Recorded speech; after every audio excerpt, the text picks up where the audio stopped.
উচ্চ মাধ্যমিক রাষ্ট্রবিজ্ঞানের শেষ মুহূর্তের চূড়ান্ত সাজেশন নিয়ে আজকের আমাদের এই স্পেশাল ভিডিও। মাত্র 8টি কোশ্চেন করে গেলেই তুমি পরীক্ষা হলে 100% গ্যারান্টি সহকারে বলছি কমন পাবেই পাবে।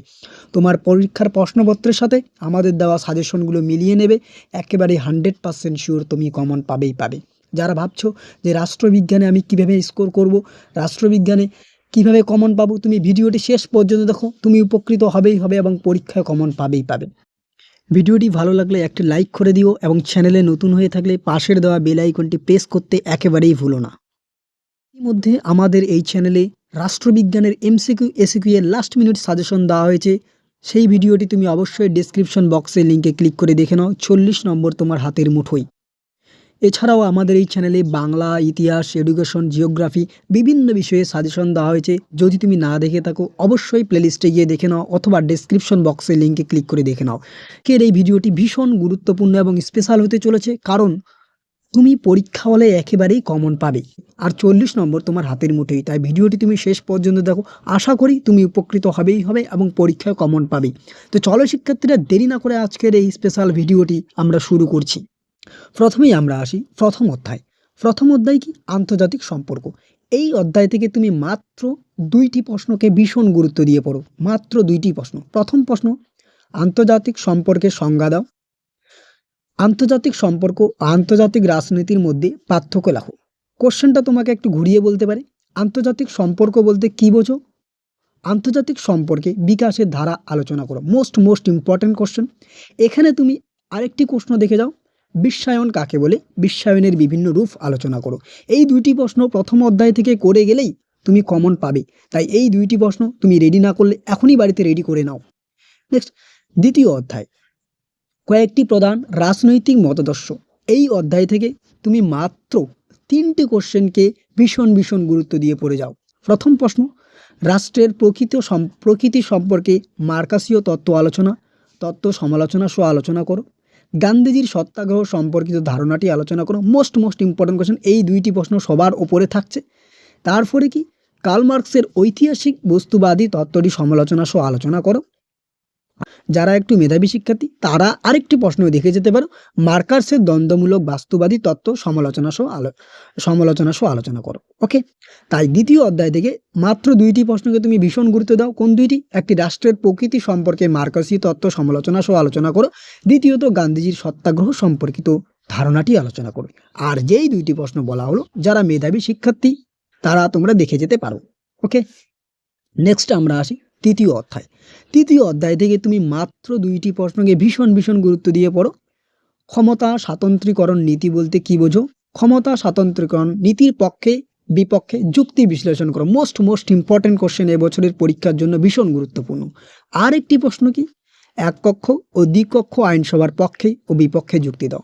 এই 2টি প্রশ্ন তৃতীয় অধ্যায় থেকে পড়লেই এনাফ। এরপরে আমরা আসি চতুর্থ অধ্যায়। চতুর্থ অধ্যায়, ভারতের শাসন বিভাগ। এই অধ্যায় থেকেও মাত্র 2টি প্রশ্নকে তুমি ভীষণ গুরুত্ব দিয়ে বাড়িতে প্র্যাকটিস করো। আশা করি এর মধ্যেই পরীক্ষায় আসবে। প্রথম প্রশ্ন, ভারতের প্রধানমন্ত্রীর ক্ষমতা ও কার্যাবলী সম্পর্কে আলোচনা করো। দ্বিতীয় প্রশ্ন, অঙ্গরাজ্যের রাজ্যপালের ক্ষমতা ও পদমর্যাদার আলোচনা করো। ওকে, এছাড়াও যারা মেধাবী শিক্ষার্থী তারা অতিরিক্ত হিসাবে একটি প্রশ্ন দেখে যেতে পারো, যে ভারতের রাষ্ট্রপতির ক্ষমতা ও পদমর্যাদা আলোচনা করো। কিন্তু যেই 2টি প্রশ্ন বলা হলো সেই 2টি প্রশ্ন চূড়ান্ত গুরুত্বপূর্ণ, পরীক্ষায় আসা কার্যত নিশ্চিত। পরবর্তী আমরা চলে যাই পঞ্চম অধ্যায়। এই পঞ্চম অধ্যায় থেকে তুমি মাত্র 2টি প্রশ্নকে ভীষণ গুরুত্ব দিয়ে পড়ে যাও। কোন 2টি প্রশ্ন? ভারতীয় পার্লামেন্টে আইন পাশের পদ্ধতি সম্পর্কে সংক্ষেপে আলোচনা করো। দ্বিতীয় প্রশ্ন, স্পিকারের অথবা লোকসভার অধ্যক্ষের ক্ষমতা ও কার্যাবলী সম্পর্কে সংক্ষেপে আলোচনা করো। এই 2টি প্রশ্ন মোস্ট ইম্পর্টেন্ট কোশ্চেন। দেখো শিক্ষার্থীরা, তোমাকে কিন্তু মাত্র 5টি কোশ্চেন পরীক্ষা করতে লাগবে। 5 × 8 = 40 নম্বর। এই 40 নম্বর কিন্তু তোমার হাতের মুঠোয়। তাই প্রতিটি অধ্যায় থেকে যেই প্রশ্নগুলোকে ভীষণ গুরুত্ব দিয়ে একটি বা 2টি প্রশ্ন বলা হচ্ছে সেই প্রশ্নগুলোকে তুমি বাড়িতে প্র্যাকটিস করো। পরীক্ষায় তুমি কমন পাবে। তাই বাড়িতে সময় ধরে সুন্দর করে যেই প্রশ্নগুলি বলা হচ্ছে ওই প্রশ্নগুলি প্র্যাকটিস করো। আশা করি তুমি উপকৃত হবেই। ওকে, নেক্সট আমরা আসি ষষ্ঠ অধ্যায়। ষষ্ঠ অধ্যায় কি? ভারতের বিচার বিভাগ। এখান থেকে তুমি মাত্র 2টি প্রশ্ন পড়ো। কোন 2টি? রাজ্যের অথবা ভারতের কোন রাজ্যের হাইকোর্টের গঠন ও কার্যাবলী আলোচনা করো। Most important question. আরেকটি প্রশ্ন, ক্রেতা সুরক্ষা আদালত কাকে বলে? ক্রেতা সুরক্ষা আদালতের গঠন ও কার্যাবলী আলোচনা করো। ভীষণ গুরুত্বপূর্ণ।